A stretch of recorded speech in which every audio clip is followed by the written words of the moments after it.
Graças e paz, igreja.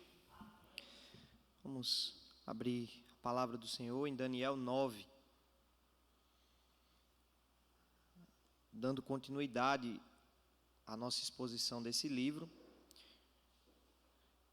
Caso você esteja acompanhando pela primeira vez hoje, tanto quem está aqui presente como quem acompanha pela internet, nós estamos numa série de exposições no livro de Daniel já há algum tempo. E já temos 11 mensagens no livro de Daniel no canal da Igreja Presbiteriana do Pirangi. Então, se você procurar lá no canal da igreja, você vai ver uma playlist lá de exposições no livro do profeta Daniel. Acho que está assim o título, né? Exposições no livro de Daniel. E aí você vai ver as mensagens anteriores. Tem 11 lá, certo? E hoje o texto da sequência é Daniel capítulo 9. E eu fiquei muito feliz de poder ministrar Daniel capítulo 9 hoje, porque semana passada nós estivemos aprendendo um pouco com Jesus Cristo sobre oração. Então nós estudamos Lucas 18, onde Jesus nos conta duas parábolas sobre oração. E nós vimos quando orar e como orar. Foi o tema da mensagem, né? Quando orar e como orar. E hoje nós vamos aprender sobre oração com alguém um pouquinho menor do que Jesus, na verdade muito menor do que Jesus, mas com certeza um exemplo para nós, que é o profeta Daniel. Então, nós vamos estar tratando do tema Aprendendo a Orar com Daniel, à luz do capítulo 9. Quem achou, diga amém. Diz assim: No primeiro ano de Dario, filho de Assuero, da linhagem dos Medos, o qual foi constituído rei sobre o reino dos caldeus, no primeiro ano do seu reinado, eu, Daniel, entendi pelos livros que o número de anos de que falara o Senhor ao profeta Jeremias, que haviam de durar as assolações de Jerusalém, era de 70 anos. Voltei o rosto ao Senhor Deus para o buscar com oração e súplicas, com jejum, pano de saco e cinza. Orei ao Senhor, meu Deus, confessei e disse: Senhor, Deus grande e temível, que guardas a aliança e a misericórdia para com os que te amam e guardam os teus mandamentos. Temos pecado e cometido iniquidades, procedemos perversamente e fomos rebeldes, apartando-nos dos teus mandamentos e dos teus juízos. E não demos ouvido aos teus servos, os profetas, que em teu nome falaram aos nossos reis, nossos príncipes e nossos pais, como também a todo o povo da terra. A ti, ó Senhor, pertence a justiça, mas a nós o corá de vergonha, como hoje se vê. Aos homens de Judá, os moradores de Jerusalém, todo Israel, quer os de perto, quer os de longe, em todas as terras por onde os tens lançado, por causa das suas transgressões que cometeram contra ti. Ó Senhor, a nós pertence o corá de vergonha, aos nossos reis, aos nossos príncipes e aos nossos pais, porque temos pecado contra ti. Ao Senhor, nosso Deus, pertence a misericórdia e o perdão, pois nos temos rebelado contra ele, e não obedecemos à voz do Senhor nosso Deus para andarmos nas suas leis, que nos deu por intermédio de seus servos, os profetas. Sim, todo o Israel transgrediu a tua lei, desviando-se para não obedecer à tua voz. Por isso, a maldição e as imprecações que estão escritas na lei de Moisés, servo de Deus, se derramaram sobre nós, porque temos pecado contra ti. Ele confirmou a sua palavra, que falou contra nós e contra os nossos juízes que nos julgavam, e fez vir sobre nós grande mal, porquanto nunca debaixo de todo o céu aconteceu o que se deu em Jerusalém. Como está escrito na lei de Moisés, todo este mal nos sobreveio. Apesar disso, não temos implorado o favor do Senhor nosso Deus para nos convertermos das nossas iniquidades e nos aplicarmos à tua verdade. Por isso o Senhor cuidou em trazer sobre nós o mal e o fez vir sobre nós, pois justo é o Senhor nosso Deus em todas as suas obras que faz, pois não obedecemos a sua voz. Na verdade, ó Senhor nosso Deus, que tiraste o teu povo da terra do Egito com mão poderosa, e a ti mesmo adquiriste renome, como hoje se vê. Temos pecado e procedido perversamente. Ó Senhor, segundo todas as tuas justiças, aparte-se a tua ira e o teu furor da tua cidade de Jerusalém, do teu santo monte, porquanto, por causa dos nossos pecados e por causa das iniquidades de nossos pais, se tornaram Jerusalém e o teu povo opróbrio para todos os que estão em redor de nós. Agora, pois, ó Deus nosso, ouve a oração do teu servo e as suas súplicas, e sobre o teu santuário assolado faze resplandecer o rosto, por amor do Senhor. Inclina, ó Deus meu, os ouvidos e ouve. Abre os olhos e olha para a nossa desolação e para a cidade que é chamada pelo teu nome.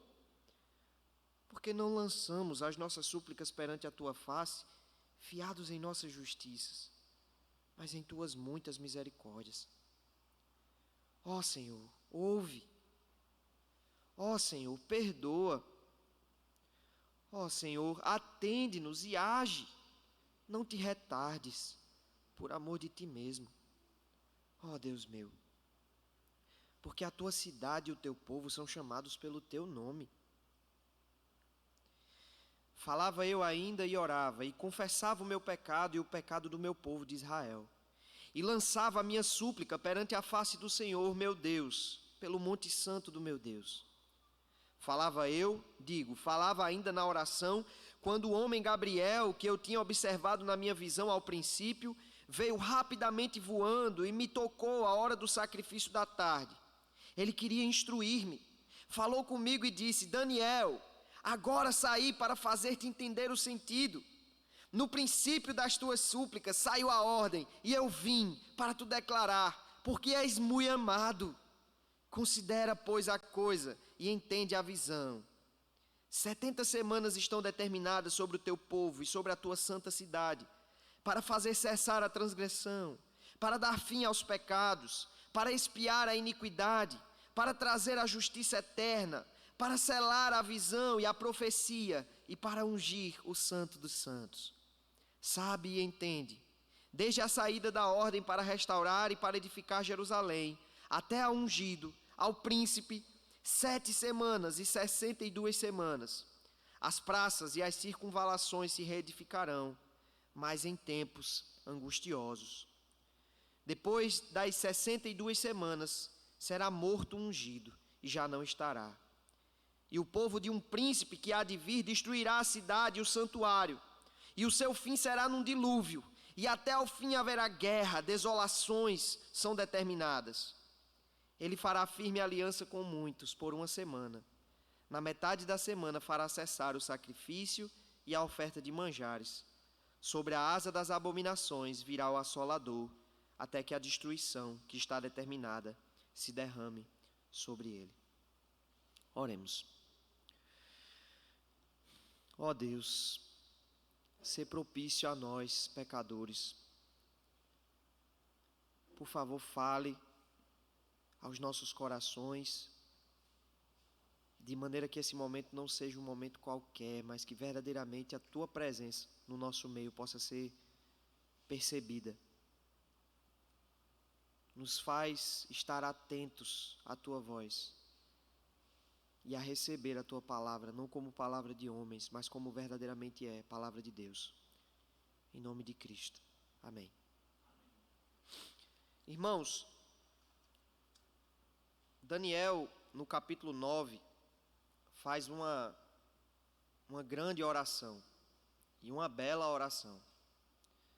Há uma ligação muito íntima aqui com esse capítulo 9 e com um capítulo anterior, capítulo 6, que mostra Daniel sendo levado à cova dos leões, porque havia um decreto proibindo que se fizesse orações durante um tempo. E nós conhecemos bem essa história. Daniel, ele desobedece.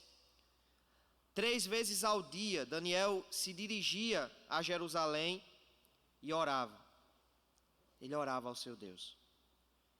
e o texto nos dá a entender que isso acontecia constantemente. Isso era uma prática da vida de Daniel. Uma prática tão amada por ele, que ele prefere entregar sua própria vida a negligenciá-la. Daniel entendia o valor da oração. Daniel entendia perfeitamente aquilo que Jesus nos ensinou na quarta-feira passada, sobre quando orar e como orar. Quando orar, sempre.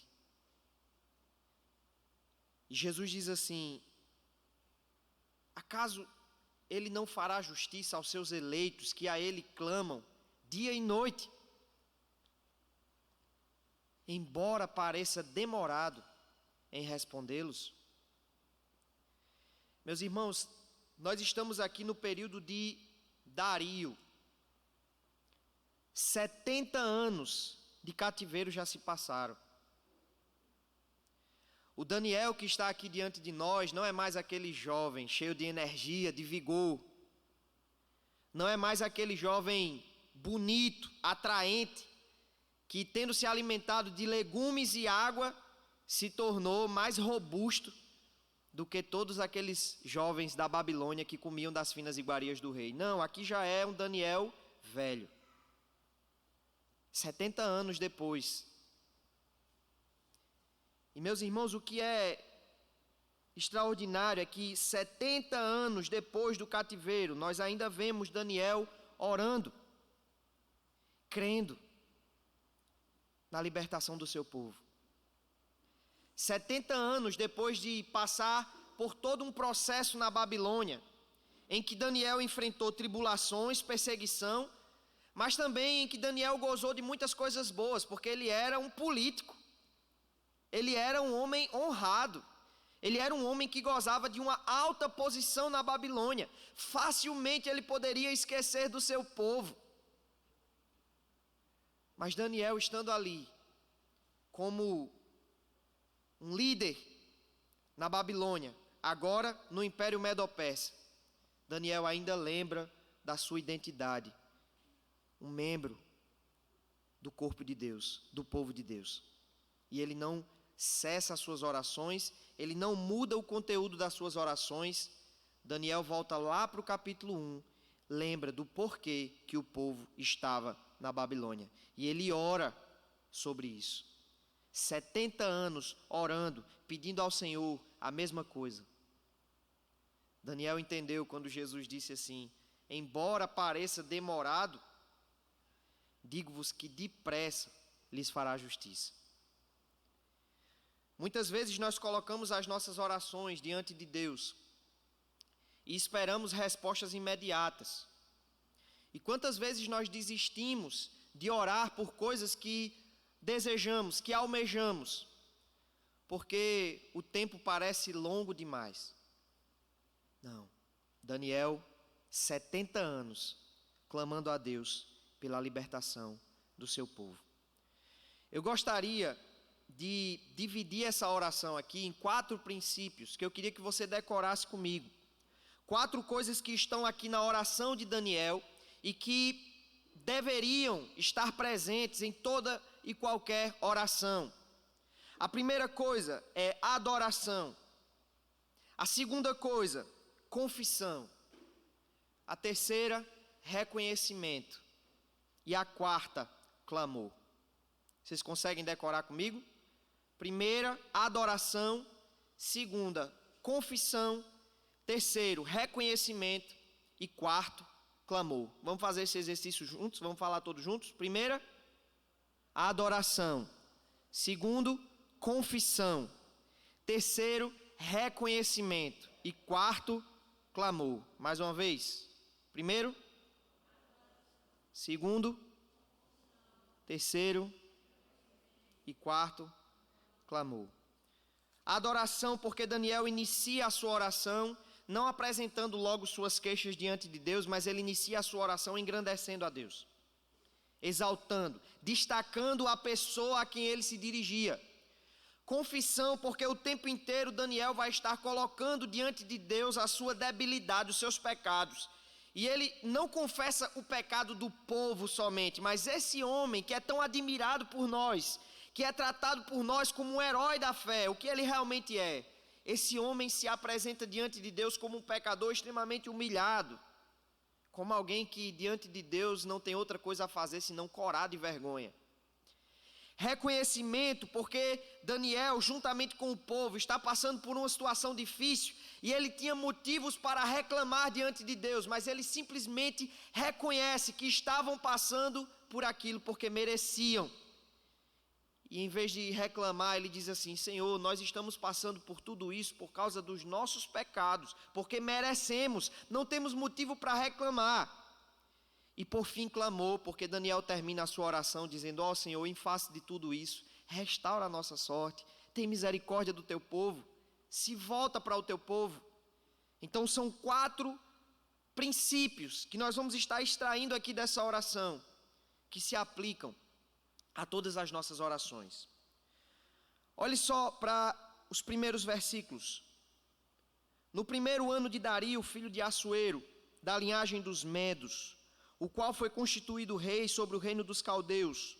No primeiro ano do seu reinado, eu, Daniel, entendi pelos livros que o número de anos de que falara o Senhor ao profeta Jeremias, que haviam de durar as assolações de Jerusalém, era de 70 anos.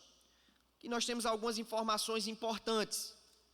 Daniel, ele diz que essa oração, ela foi feita no primeiro ano de Dario, exatamente naquele ano em que Daniel, sendo perseguido, exatamente no período daquele rei em que Daniel, sendo perseguido, foi lançado na cova dos leões. Essa aqui era a oração que Daniel fazia. Era isso que estava na sua boca, no seu coração, constantemente sendo colocado diante de Deus. Eu sigo uma linha que defende que Dario e Ciro são a mesma pessoa. Alguns vão dizer que são pessoas diferentes, certo? Mas eu entendo que são a mesma pessoa. Então nós estamos aqui no Império Medo-Persa, primeiro ano do Império Medo-Persa. E Dario, Ciro, ele vai permitir que o povo voltasse para a sua terra.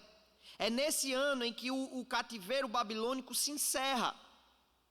70 anos de cativeiro se completaram e o povo agora vai voltar para a terra. E nós temos essa história narrada por Esdras e Neemias, quando o povo volta e reconstrói os muros, reconstrói o templo e voltam a habitar ali naquela terra. Mas algo que precisava ser esclarecido para o povo, e vai ser esclarecido após a passagem, é que o povo esperava que após esses 70 anos, após esse cativeiro, Deus iria restaurar o seu povo plenamente. O Messias viria e o povo de Israel reinaria sobre todas as nações. Eles esperavam que fosse assim. E Daniel, nessa oração, vai receber uma resposta da parte de Deus, que com certeza não foi uma resposta tão agradável. Ainda demoraria um tempo. O povo ainda passaria por outras aflições. Isso já foi revelado antes. Nós vimos que foi revelado que após o Império Medo-Persa, viria o Império Grego, Império Romano, e o povo seria atribulado. Então, Daniel, irmãos, ele, no primeiro ano de Dario, ele estava lendo os livros dos profetas, e ao ler o livro do profeta Jeremias, Jeremias foi um profeta que profetizou antes do cativeiro, e no livro de Lamentações de Jeremias nós temos uma descrição do povo depois da Babilônia ter invadido. Então, ele lendo o livro do profeta Jeremias, ele percebeu que o número de anos que duraria a assolação seria 70 anos. Então, olha que coisa boa. Daniel estava ali no primeiro ano de Dario, faziam 70 anos de exílio do povo de Deus, e ele lendo os profetas, ele encontra uma profecia, ele reflete sobre aquilo, e ele chega à conclusão de que chegaria em breve o tempo em que Deus libertaria o seu povo daquele cativeiro. Leia comigo Jeremias 25, versículos 11 e 12.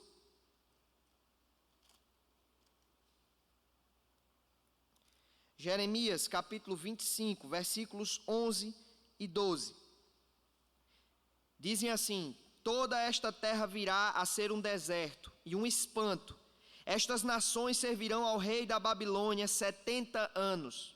Acontecerá, porém, que quando se cumprirem os 70 anos, castigarei a iniquidade do rei da Babilônia e a desta nação, diz o Senhor, como também a da terra dos caldeus, farei deles ruínas perpétuas.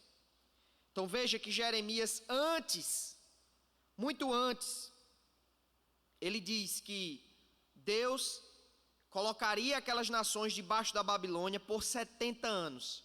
E que depois de 70 anos, ele castigaria a Babilônia e a terra dos caldeus.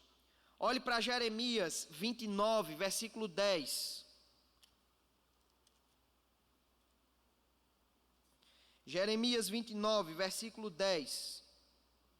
Assim diz o Senhor: logo que se cumprirem para a Babilônia 70 anos, atentarei para vós outros e cumprirei para convosco a minha boa palavra, tornando a trazer-vos para este lugar.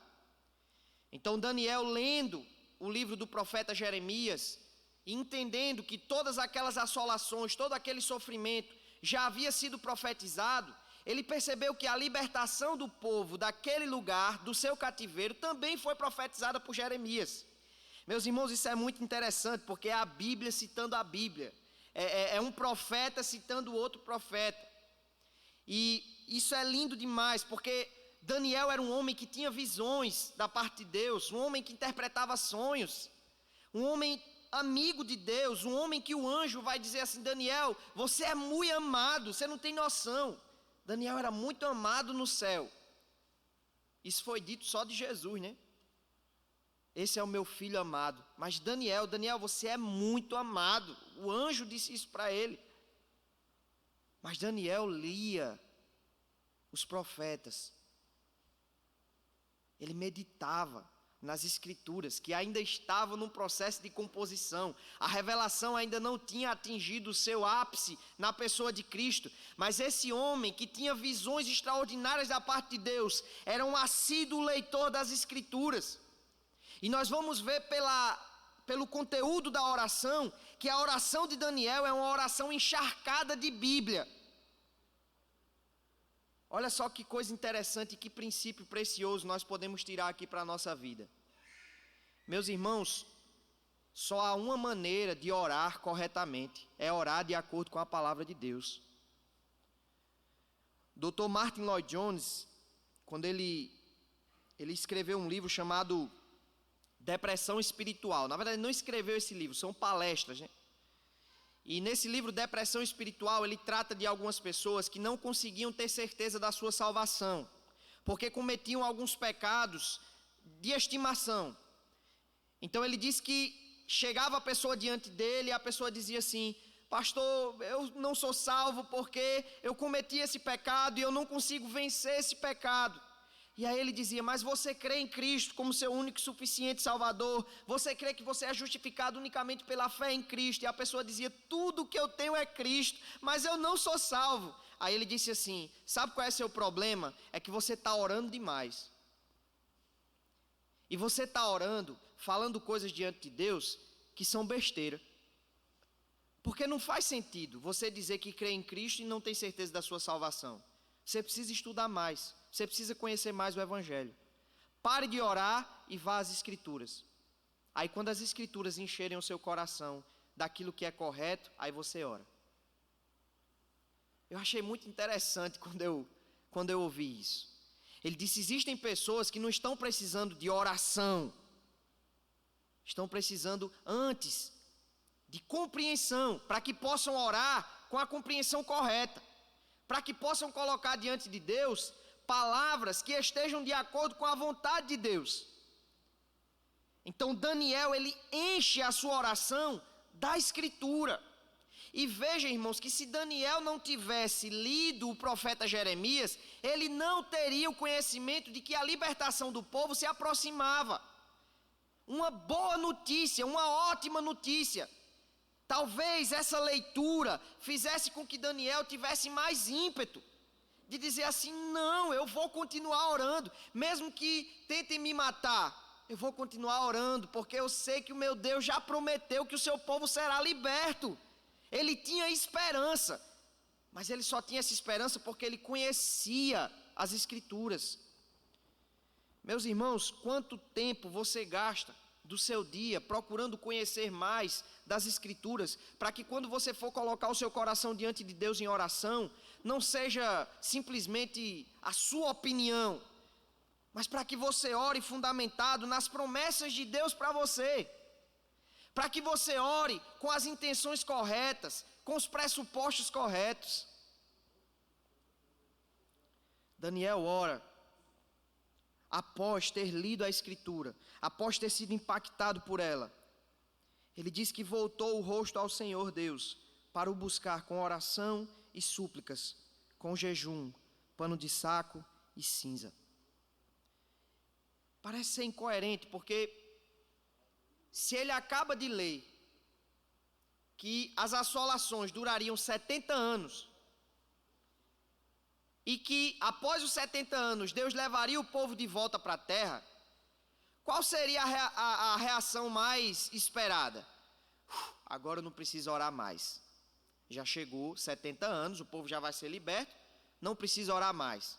Agora eu posso ir para a praia, porque está tudo bem agora. Deus vai cumprir, ele não disse? Se ele disse, ele vai cumprir. Mas não, a certeza de que Deus cumpriria as suas promessas faz com que Daniel ore. E não é qualquer oração que ele faz. Ele diz que voltou o rosto ao Senhor para o buscar com oração e súplicas, com jejum, pano de saco e cinza. Meus irmãos, o conhecimento da soberania de Deus não pode nos deixar relaxados. Quando nós conhecemos a soberania de Deus e os seus planos para a história, e nós sabemos que esses planos são infalíveis, aí sim é que o nosso coração deve se encher de vontade de orar. Porque é graça de Deus que Ele tenha nos dado esse privilégio de cumprir os seus decretos por meio de respostas às nossas orações. É graça. Ele já vai fazer, mas Ele diz assim: ore, porque eu quero que você participe. Eu quero que você peça, para que eu responda. E para que glória seja dada ao nome dEle. O apóstolo Paulo diz em 2 Coríntios capítulo 1, orem por mim.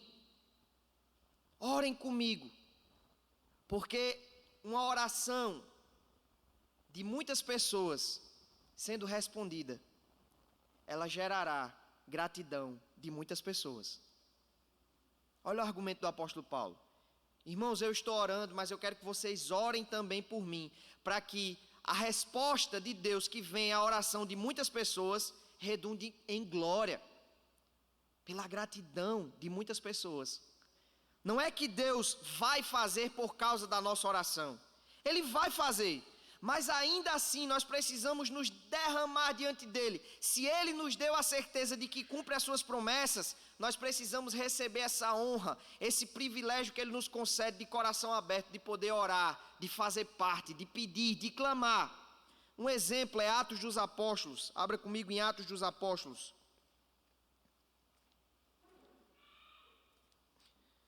Atos dos Apóstolos, capítulo 13, versículos 1 ao 3, diz assim: havia na igreja de Antioquia profetas e mestres, Barnabé, Simeão, por sobrenome Níger, Lúcio de Cirene, Manaém, Colácio de Herodes, o tetrarca, e Saulo. E servindo eles ao Senhor e jejuando, disse o Espírito Santo: separai-me agora Barnabé e Saulo para a obra que os tenho chamado. Então, jejuando e orando, e impondo sobre eles as mãos, os despediram. Olha que coisa interessante aqui. O texto diz que eles estavam servindo ao Senhor e jejuando. E aí o Espírito Santo disse: separem para mim Barnabé e Saulo, para a obra a que eu os tenho chamado. Eles receberam uma revelação extraordinária de Deus. O Espírito Santo disse: eu quero Barnabé e Saulo para a obra, separem para mim. Eles poderiam dizer: show de bola, cessou a oração, o Espírito já respondeu. Mas não, antes de mandar Barnabé e Saulo, eles dizem assim, versículo 3, então, jejuando e orando e impondo sobre eles as mãos, os despediram.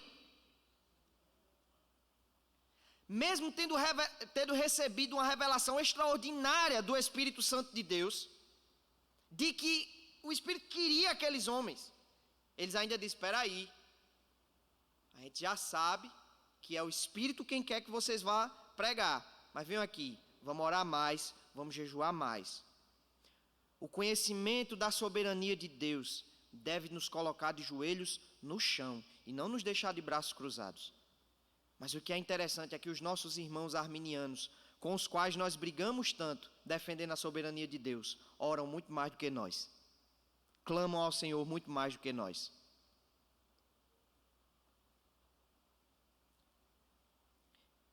Daniel ora de acordo com a palavra, e ele sabia que Deus cumpriria a sua promessa. E meus irmãos, nós estamos muitas vezes numa situação tão difícil da nossa vida, e não oramos. Não temos promessas, não temos anjos, não temos revelações extraordinárias e não oramos. Porque nós nos consideramos muitas vezes superiores a Daniel, superiores ao próprio Cristo, que sendo o Filho unigênito de Deus, aquele que não conheceu o pecado, quando as multidões o seguiam, ele se retirava para lugares solitários e orava. Daniel ora, ele se volta ao Senhor com um pano de saco e cinza. E qual é o primeiro fundamento? Quem lembra? A adoração. Ele inicia adorando a Deus. Orei ao Senhor meu Deus, confessei e disse: Ah, Senhor, Deus grande e temível, que guardas a aliança e a misericórdia para com os que te amam e guardam os teus mandamentos. O início da oração é engrandecimento ao nome de Deus, é louvor. Daniel procura estar consciente do Deus a quem ele se dirige na sua oração. Porque, meus irmãos, muitas vezes nós oramos a outros deuses. Porque nós oramos a deuses fabricados pelo nosso coração. Nosso pai, né? Na doutrina, João Calvino, ele dizia que o nosso coração é uma fábrica de ídolos. Nosso coração está constantemente elaborando ídolos. E nós oramos muitas vezes a esses ídolos. Ídolos que o nosso coração criou, para que nós nos curvemos diante deles, achando que estamos nos curvando diante do verdadeiro Deus. Meu irmão, antes de orar, você precisa se certificar do Deus a quem você está se dirigindo. Você precisa ter intimidade com Ele, você precisa ter conhecimento dEle. Você precisa, antes de qualquer coisa, colocar diante dos seus olhos aquele a quem você se dirige.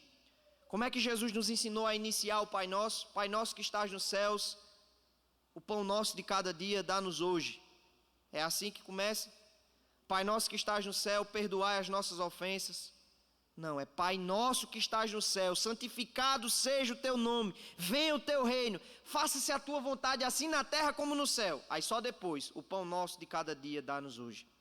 E no final do Pai Nosso, ele termina dizendo: porque teu é o reino, o poder e a glória para todo sempre. Ele diz: venha o teu reino, mas no final ele diz: teu é o reino. Ele entende profundamente a quem ele se dirige.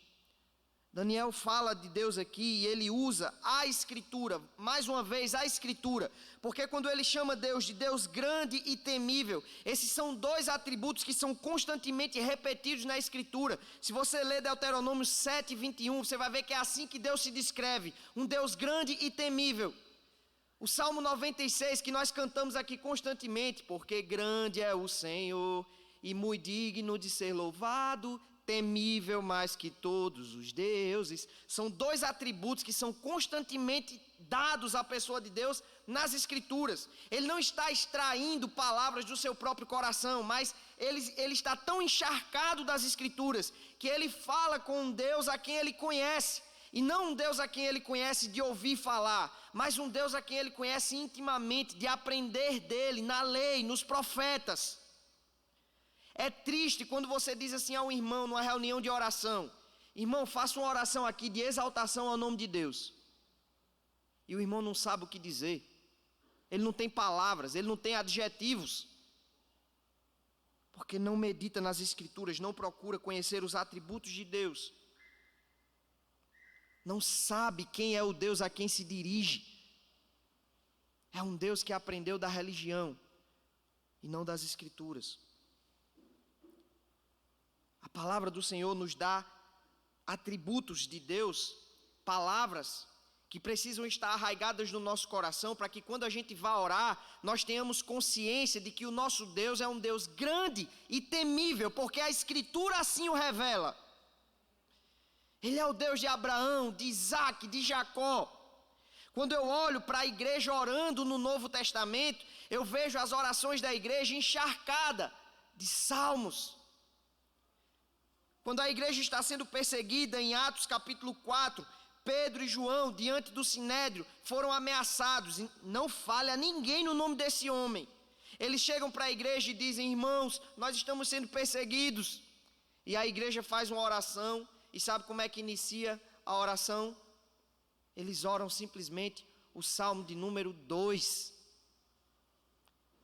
Eles oram o Salmo de número 2. Porque se enfurecem os gentios e os povos imaginam coisas vãs, os reis da terra se levantam e os príncipes conspiram contra o Senhor e contra o seu ungido. E aí eles dizem: sim, Senhor, se levantaram contra o teu ungido, Herodes, Pôncio Pilatos, com gente de Israel. Eles estão orando a Bíblia. A oração de Jonas no ventre do peixe é a citação de vários e vários salmos. Irmão, a nossa oração precisa ser encharcada da palavra. Os pais da igreja, eu amo ler os pais da igreja, porque quando você lê os livros dos pais da igreja, se você pegar aquela edição da Paulus, você vai ver que tem centenas de notas de rodapé assim: Salmo 10 tal, Salmo tal, as referências. Só que eles não citam os textos. Ele não diz assim, Salmo tal, Apocalipse tal, não. Eles simplesmente estão orando ou falando naturalmente, e na fala deles os textos vão transbordando. Leia Confissões de Agostinho. Você vai ver Agostinho falando naturalmente sobre a sua vida, mas em cada página você vê 5, 6 citações da Escritura. Faça esse desafio, pega Confissões e olha lá, nota de rodapé, cada página, 5, 6 citações. Eles estavam tão cheios de Bíblia que aquilo ali transbordava na fala deles. Eles estavam conversando, estavam usando linguagem da Bíblia naturalmente. Eu acho muito interessante, irmãos, porque isso é uma coisa que acontece muito no meio pentecostal. Porque no meio pentecostal os irmãos usam a revista Corrigida e Fiel, né? Que é uma tradução extremamente rebuscada. E é interessante que às vezes você vê um irmãozinho conversando na assembleia, né? E o irmãozinho lá do interiorzinho fala assim: rapaz, porventura não dá pra gente comprar 3 sacos de cimento. O irmão, porventura, ele viu essa palavra na Bíblia. Ele está tão acostumado com a Escritura que às vezes você vê o irmãozinho citando umas palavras assim, você: rapaz, onde é que esse cara aprendeu essa palavra? Ele aprendeu na Bíblia. Ele está tão cheio de Bíblia que aquilo ali transborda. A gente hoje consegue citar muito mais os teólogos do que a Bíblia. Eu vou confessar uma coisa para vocês. Eu fiz um curso de missiologia agora em Recife. Os professores muito preparados. Mas sabe uma coisa que me dava muita tristeza? É que muitos dos professores, quando iam citar Calvino, citavam ipsilíteres, mas quando eles iam citar a Bíblia, eles não sabiam, tropeçavam, mudavam as palavras. Irmãos, a confissão de fé sobre a evangelização diz isso, mas assim, tem um texto que fala, rapaz, sobre isso também em Atos. Uma preparação muito grande do ponto de vista teológico, né? Secular, citando poetas, filósofos, sociólogos, mas quando vai citar a Bíblia não sabe encontrar o texto, tropeça, muda as palavras, porque não tem intimidade com a Escritura, porque lê muito mais Calvino, Martyn Lloyd-Jones, os puritanos, do que a própria Bíblia. Mas você não foi chamado, meu irmão, a ter a espiritualidade de John Owen, não. Você foi chamado a ter a sua espiritualidade. Você não é chamado a conhecer o Deus de Calvino, é o seu Deus. Porque pode chegar um dia que você vai expulsar um demônio e você diga assim: em nome de Cristo, a quem Calvino prega, eu ordeno, saia. Aí o demônio dá uma surra em você e deixa você pelado. Porque ele vai dizer assim: ó, Cristo eu sei quem é, Calvino eu também sei, mas você eu não sei não. Tenha conhecimento do Deus a quem você serve. O outro atributo aqui que ele traz, irmãos, é o atributo da misericórdia, ele cita basicamente aqui o apêndice do segundo mandamento. Não terás outros deuses diante de mim, não farás para ti imagem de escultura, nem semelhança alguma do que há em cima nos céus, nem embaixo na terra, nem nas águas debaixo da terra. Não as adorarás, nem lhe prestarás culto, porque eu, Senhor, eu sou o Senhor teu Deus, Deus zeloso, que visita a iniquidade dos pais nos filhos, até a terceira e quarta geração daqueles que me aborrecem. Mas exerço misericórdia até 1000 gerações daqueles que me amam e guardam os meus mandamentos. Ele inicia dizendo: ó Senhor, Deus grande e temível, que guardas a aliança e a misericórdia para com os que te amam e guardam os teus mandamentos. É Bíblia, é Escritura. Daniel continua agora confessando. Qual é o primeiro? Adoração. Segundo, confissão. Daniel vai fazer uma longa confissão de pecado. E eu não vou expor versículo por versículo aqui.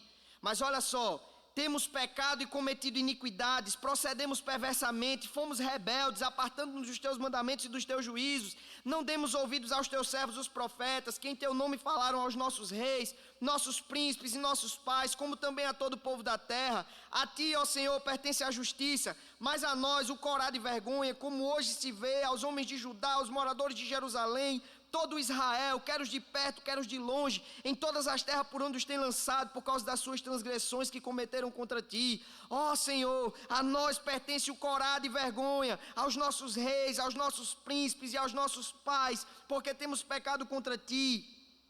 Ele continua citando todas as classes sociais do povo, se incluindo, citando pecado por pecado, colocando a raiz de tudo no fato de que não ouviram os profetas, não deram ouvidos às profecias que Deus enviou aos reis, aos príncipes, aos pais, ao povo e até a todo o povo da terra. Ele diz: o Senhor fez de tudo para que nós ouvíssemos a tua voz por meio dos profetas, mas nós fomos rebeldes.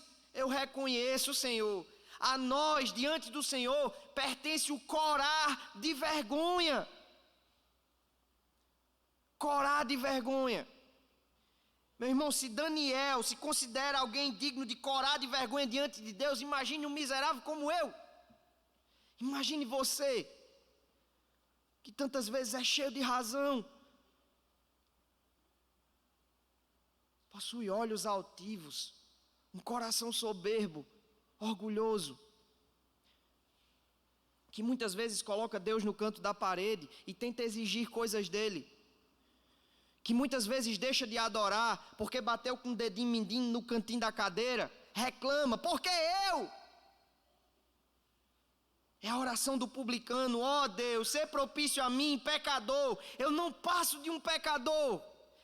Diante do Senhor só me cabe corá de vergonha. É Isaías diante da glória de Deus, diante do trono alto e sublime. Ele diz: ai de mim, eu estou perdido, porque eu sou um homem de lábios impuros e habito no meio de um povo de lábios impuros. É Pedro que, ao ver Cristo, após a pesca maravilhosa ali, joga a rede ali: Senhor, nós pescamos a noite toda, não pegamos nada, mas sobre a tua palavra eu vou lançar a rede. Quando ele vê as redes se rompendo, ele só tem uma reação: chegar diante de Cristo e dizer assim: retira-te de mim, porque eu sou pecador. É o ladrão na cruz, que estava zombando de Cristo. Mas ele olha para Cristo e diz assim: esse homem não cometeu mal algum. E logo depois ele diz: eu estou sendo punido pelo que os meus pecados merecem. Ele se reconhece como um pecador. Meu irmão, não sei se você sabe, mas você é pecador. Nós somos pecadores. Todo santo dia nós entristecemos a Deus de várias e várias maneiras. E a raiz de todo pecado é algo que Daniel cita aqui constantemente: nós não ouvimos a voz dos profetas. A raiz de todo pecado é desviar-se da palavra de Deus. É quando nós conhecemos de forma muito clara a vontade de Deus para nós e a gente se desvia daquilo. E não há homem que não peque. Conhecimento não é tudo. O povo conhecia a profecia de Jeremias. O povo conhecia a profecia de Ezequiel, de Isaías. Conheciam. Esses homens constantemente diziam ao povo: se arrependam, porque Deus vai destruir vocês.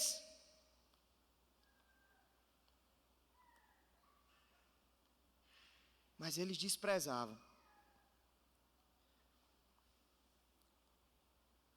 O nosso maior problema é que nós não só possuímos um coração mau, mas nós constantemente deixamos de ouvir os chamados que o Senhor faz a nós de arrependimento. As oportunidades que Ele nos dá, domingo após domingo. Há pouco tempo eu fui na casa de uma irmã e ela estava saindo da igreja. E eu disse: minha irmã, por que você está saindo da igreja? Eu cometi algum pecado, eu fiz alguma coisa. E a irmã disse assim: não, é porque sua pregação é muito dura e eu estou precisando ouvir palavras de conforto. E eu falei: mas minha irmã, por favor, seja específica, me diga em que foi que eu corrompi a palavra de Deus. Me diga qual foi a palavra errada que eu falei. Me diga, por favor, me esclareça, porque eu estou aqui diante da irmã como um pecador. Me fale. Ela diz: eu não sei dizer. Mas eu não aguento ir para a igreja ouvir aquela sua encheção de saco. Porque eu preciso de palavras de conforto e não de confronto. Só que ao mesmo tempo outro irmãozinho vem e diz assim: Diego, eu descobri que eu não era nem crente. E eu dou graças a Deus quando eu vou para a igreja e tenho os meus pecados confrontados.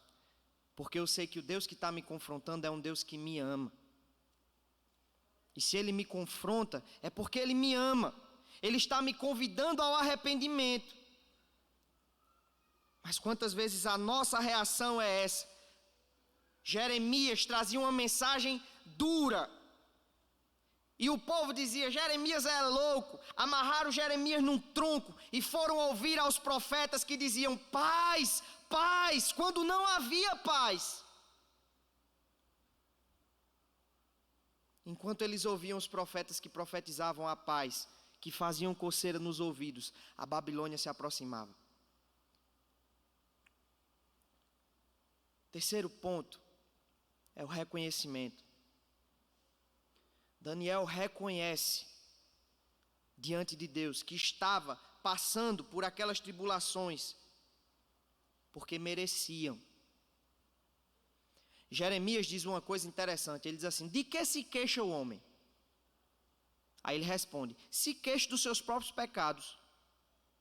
Vamos colocar seus pecados na balança? Você vai exigir um monte de coisa de Deus, você vai reclamar de um monte de coisa, aí Deus diz assim: vem cá, vamos colocar os seus pecados na balança. Eu vou lhe tratar segundo o que você merece. É isso que você quer? Mas não, nós cantamos: restitui, eu quero de volta o que é meu. Aí Jesus diz assim: então tome seus pecados, sua condenação, a quantidade imensa de demônios que habitavam em você, tome, é tudo seu de volta, vou restituir. Nós queremos colocar Deus no canto da parede e exigir coisas que são nosso direito, não são. Quando nós passamos por tribulações, quando nós passamos por momentos difíceis, nós precisamos dizer: Senhor, eu não tenho motivo para reclamar, eu mereço. Eu mereço. Eu sou pecador. Eu não tenho qualquer tipo de mérito para poder exigir de Deus, para poder reclamar de Deus da minha condição. O que Ele me der é graça, até o sofrimento, porque só sofre quem está vivo. E se eu estou vivo é porque Ele ainda permite que eu esteja. O Senhor deu, o Senhor tomou, bendito seja o nome do Senhor. Mas, rapidinho aqui, eu queria convidar você a ver o que Daniel fala, porque Daniel diz assim: as imprecações que estavam escritas na lei de Moisés vieram sobre nós. Olha só aí para o versículo 11. Sim, todo Israel transgrediu a tua lei, desviando-se para não obedecer a tua voz. Por isso a maldição e as imprecações que estão escritas na lei de Moisés, servo de Deus, se derramaram sobre nós, porque temos pecado contra ti.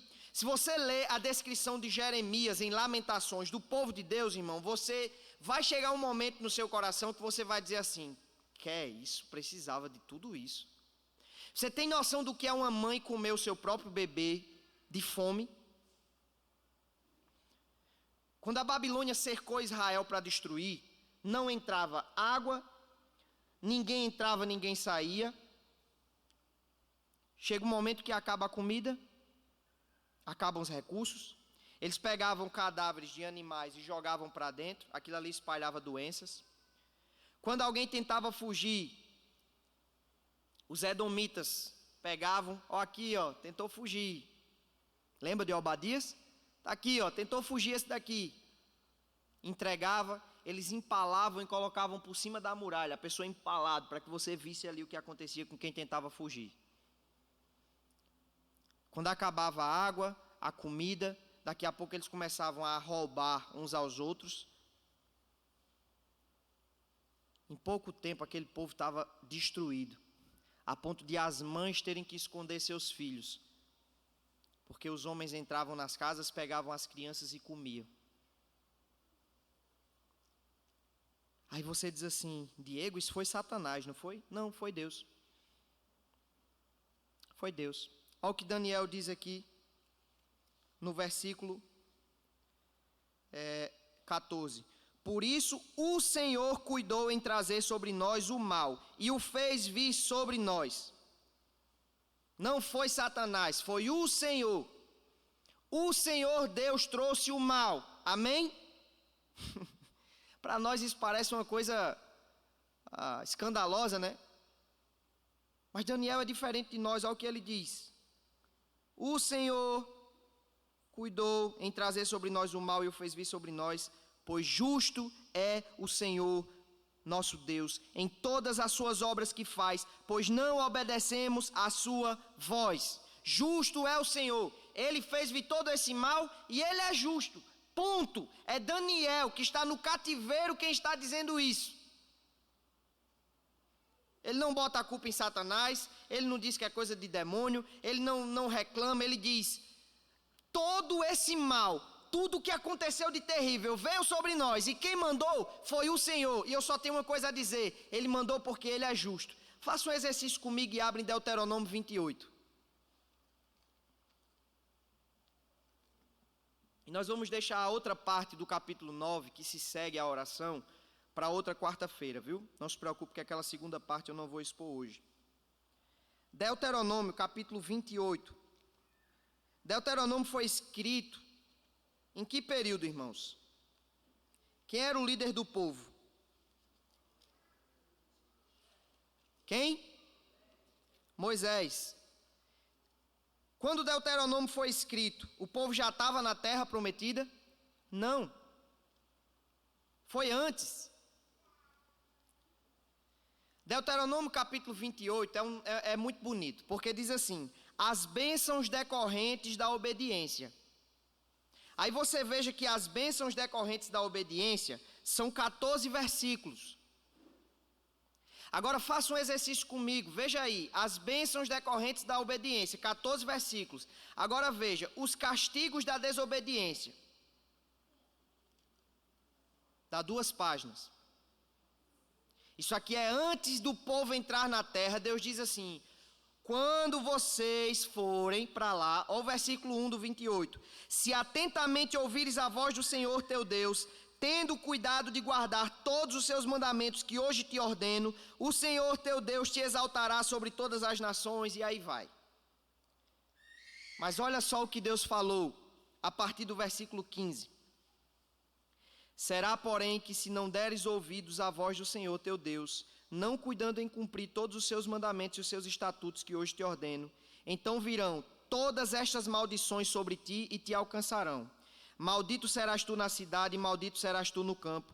maldito o teu cesto e a tua amassadeira, maldito o fruto do teu ventre e o fruto da tua terra e as crias das tuas vacas e das tuas ovelhas.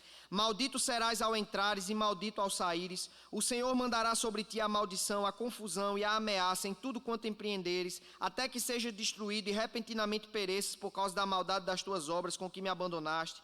O Senhor fará que a pestilência te pegue a ti, até que te consuma a terra que passais a possuí-la. O Senhor te ferirá com a tisica e a febre e a inflamação, e com o calor ardente, e a secura, e com o crestamento, e a ferrugem, e isto te perseguirá até que pereça. Os teus céus sobre a tua cabeça serão de bronze, e a terra debaixo de ti será de ferro. Por chuva da tua terra o Senhor te dará pó e cinza, dos céus descerá sobre ti, até que sejas destruído. O Senhor te fará cair diante dos teus inimigos, por um caminho sairás contra eles, e por 7 caminhos fugirás deles. Serás motivo de horror para todos os reinos da terra. O teu cadáver... Meu irmão, daqui para frente é só bênção. É o mesmo Deus que prometeu as bênçãos, é o Deus que diz: mas olha, vocês estão indo para a terra, não me desonrem não. E talvez ainda assim você diga: Diego, mas Deus está sendo muito duro. Meu irmão, isso aqui é muito antes do que... quando a Babilônia veio, já tinham passado dinastias. Já tinha havido... Deus passou tempos e tempos ainda retardando isso, enviando os profetas, convidando o povo ao arrependimento. E quando parecia que tudo ia ficar bem, o rei Josias faz uma tremenda revolução no meio do povo, acham a lei, derruba os altares, mata os idólatras, faz um avivamento. Aí o filho, o neto, destrói tudo que o pai fez.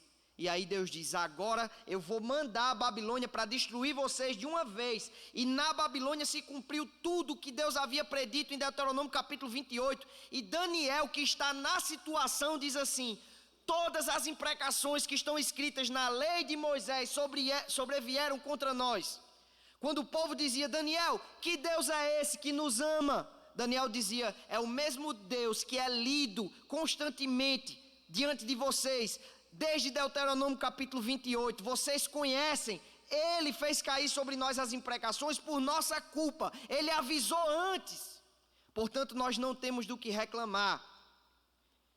Meu irmão, se você está fraquinho na fé, a culpa não é do irmãozinho da igreja que olha para você com a cara feia, não.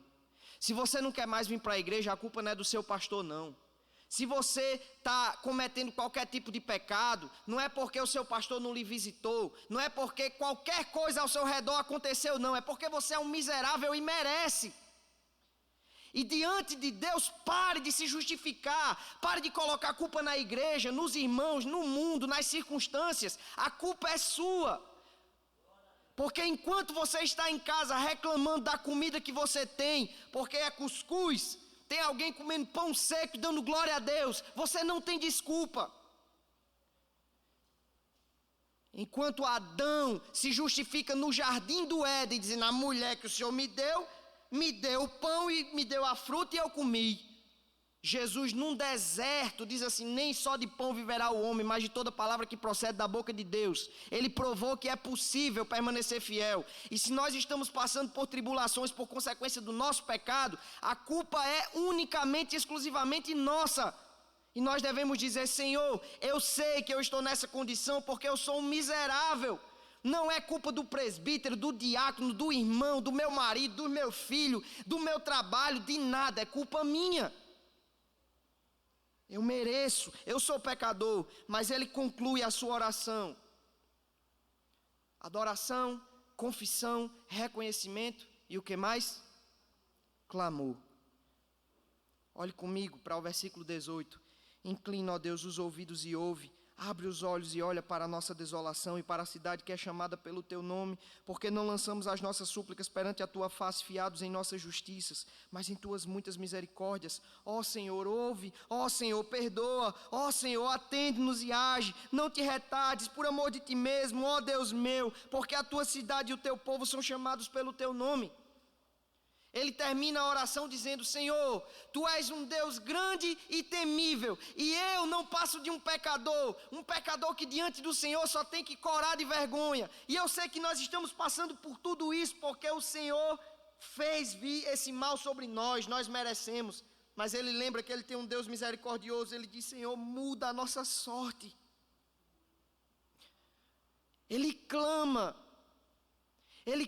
por libertação. Irmão, fazer um diagnóstico dos problemas da igreja é muito fácil, qualquer um faz. Pastor, essas cadeiras tá estranho. Rapaz, o rapaz que toca ali, ele deu uma nota errada no domingo retrasado. Rapaz, a nossa igreja não evangeliza. Essa igreja não ora. Essa igreja não faz isso, não faz aquilo. É fácil, realmente. Meu irmão, a partir de amanhã, culto matutino, 5 horas da manhã, para a gente dobrar os joelhos e clamar a Deus para solucionar os problemas da nossa igreja. Quem vem, levanta a mão. Não vem um. Eu lembro quando o pastor Enoque dirigia a reunião de oração aqui com 2, 3 pessoas. E aí quando o reverendo Hernandes veio para a igreja, numa terça-feira encheu de gente. Aí o pastor Enoque disse assim: irmãos, eu queria dizer que próxima terça-feira teremos reunião de oração. Pastor Hernandes não vai estar não, mas Jesus vai estar, viu? Então os irmãos venham. Hernandes não vai estar não, mas Jesus vai estar. Eu lembro quando nós tínhamos reunião de oração aqui na terça-feira, não vinha ninguém, mas quando era aniversário de um irmão, enchia. O povo para orar, para comemorar o aniversário. Mas na reunião mesmo de oração, 3, 4. Porque é muito fácil para nós diagnosticar os problemas da igreja.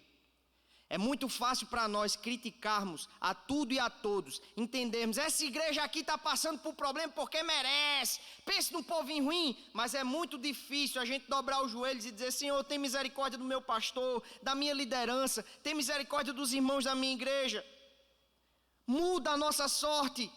É muito difícil para nós levantarmos um clamor. Meu pai gosta de dizer uma coisa, que ele diz que o presbiteriano ele levanta um clamor calado. Os irmãos, vamos levantar um clamor aqui, aí fica aquele silêncio. Vigília de presbiteriano é a coisa mais triste do mundo. É melhor ir para um velório do que ir para a vigília de presbiteriano, porque é mais suco, música, conversa do que oração. Nós não aguentamos 20 minutos orando. Primeiro porque não conhecemos a palavra, então falta o que dizer. Segundo porque não temos o costume. Nós não oramos nas nossas casas diariamente. E por último, porque nós não cremos verdadeiramente no Deus a quem nós dizemos que servimos. Porque se nós crêssemos, ao contemplar as dificuldades, nós clamaríamos: Senhor, ouve, muda a nossa sorte. 4 princípios, irmãos, da oração de Daniel. Quando você for orar, se certifique de que você conhece o Deus a quem você está se dirigindo. Comece adorando. Comece adorando. Porque isso vai fazer com que o restante da sua oração seja natural. Você sabe com quem você está falando. Como diz o reverendo Hernandes, Hernandes tem umas frases bonitas. Antes de procurar as bênçãos de Deus, procure o Deus das bênçãos. Hernandes é fantástico, né? Antes de procurar as bênçãos de Deus, procure o Deus das bênçãos. Segundo, confesse seus pecados. Se coloque diante dele como um pecador. Confesse, antes de pedir qualquer coisa, antes de colocar as suas necessidades diante dele, confesse o seu pecado. Esse é um exercício ótimo, porque tudo que vier depois também vai ser influenciado por isso. Você está se colocando diante de um Deus santo e você sabe que é um pecador. Portanto, não há o que exigir, há o que pedir. E o que é melhor, com a certeza de que ele é um Pai que está disposto a nos conceder. Não é orar como um pecador, simplesmente, ai meu Deus, não. É se colocar como um pecador, mas tendo consciência de que você é um pecador muito amado por Deus. É a certeza do pecado, mas a certeza do perdão. Depois reconheça que aquilo que você tem, aquilo que lhe cerca, é graça de Deus. Agradeça mais pela comida, pela veste. Agradeça pela sua família, pelos seus filhos, mesmo que eles estejam na droga, seja lá em que for, agradeça. Se coloque diante de Deus com um coração grato por cada detalhe da sua vida, cada um deles, os bons e os maus, porque você não merece nada diante de Deus. E no momento da aflição, quando os seus ossos estiverem secos, diga assim: Senhor, eu sei que eu estou passando por isso, porque eu mereço. Mas termine dizendo assim: mas tem misericórdia de mim e muda a minha sorte, me ouve. E você vai cantar aquele salmo que diz assim: quando o Senhor restaurou a sorte de Sião, ficamos como quem sonha. E a nossa boca se encheu de riso, e a nossa língua de júbilo. Amém?